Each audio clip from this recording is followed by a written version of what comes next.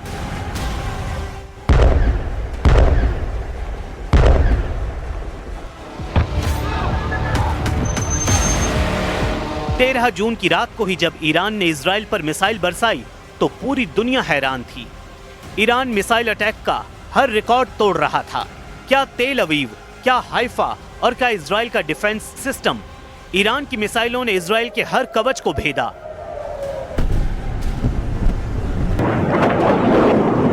और बता दिया कि जब उसकी मिसाइल फायर होती है तो उन्हें रोकना न इजराइल के बस की बात है न अमेरिका के। 12 दिन तक ईरान के गुस्से को पूरी दुनिया ने देखा।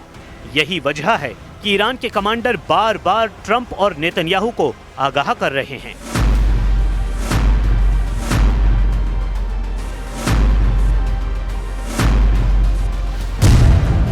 ईरान के रक्षा मंत्री कह चुके हैं कि 12 दिन के युद्ध के बाद ईरान अब डबल ताकत के साथ युद्ध लड़ने के लिए तैयार है। अजीज नासिर ज़ादेह के मुताबिक ईरान की मिसाइल पावर 2 गुना बढ़ा दी गई है। ईरान को लेकर बड़ी खबर इजराइल की मीडिया में छप चुकी है। खबर ये कि ईरान ने अब दूसरे देशों में हथियार की फैक्ट्री बनानी शुरू कर दी है। हालांकि किस देश में इसका जिक्र नहीं किया गया है।